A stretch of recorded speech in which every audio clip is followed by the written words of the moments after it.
As a student who has to go on placements as a teacher based here at Falmer, what would you do to ensure that when I'm away for a quarter of my year that I'm still engaged within student activities?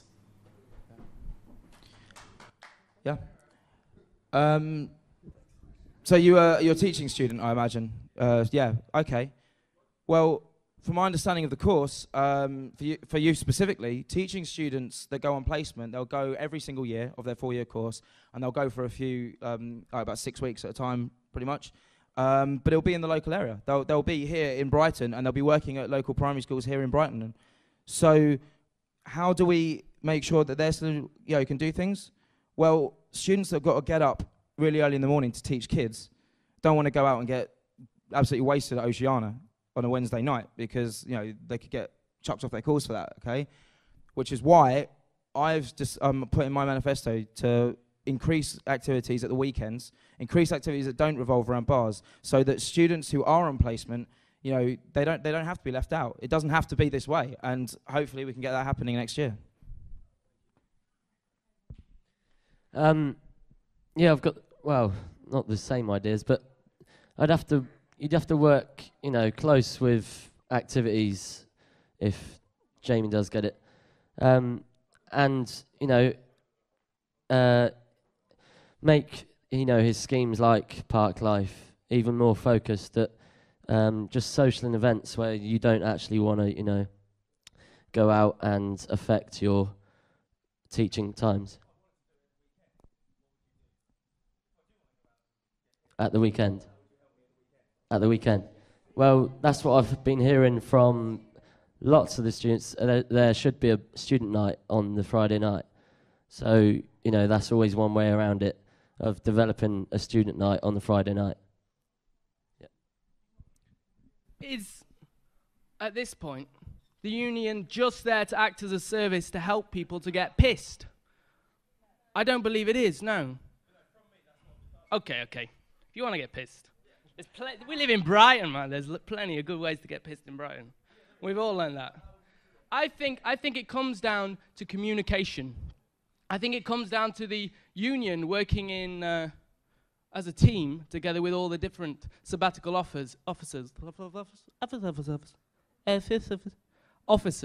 to ensure that it's communicated to you that there are things going on. So if you are away at placement, there's that there's something going on your Friday night in your local area. You know what I mean?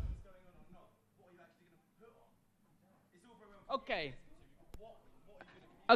This is another question which is about sort of entertainment officers, and I think I've expressed that grand sustainable entertainment is something we can really roll out across our union. We can put this on and really make things very interesting for the students. So it might not just be a focus purely on drinking. Drink, of course, will always be there and is a wonderful social lubricant that us in this culture use to excess. But it doesn't have to be the focus. So the entertainment is there, and then the communication is in place as well to make sure you know about that entertainment when you are elsewhere.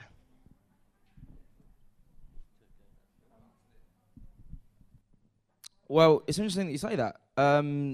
It's quite funny, actually, that you want to facilitate, you just said right now that you want to facilitate, activities that don't revolve around drinking, yet in your manifesto, you want to pledge the majority of the SU budget into building a bar for your friends down at Grand Parade.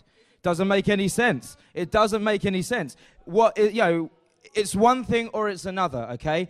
Either we do things and we tailor it to each specific campus, like I've said, and we make sure that there are things at each campus for people to do, or we can build a bar for your friends. It's up to you, but we have to be clear about what we're going to do. We have to be consistent, and we have to tell people exactly what we're going to do. Earlier on, other debates, you've said that, and again in your speech, you were talking about having a grand venue and how we're going to get architect students to build it. Where does that money come from? You're asking these students to give you £1 million of their money to not only pay your wages while you oversee this grand project, but to actually pay for building this thing that not every student is going to benefit from. Students in Hastings do not want to get a 2.5-hour bus to come down to your bar in Grand Parade. It's ridiculous. We should be going to them and doing things for them. That is what I've proposed, and I think most people in this room are going to agree with me on that one.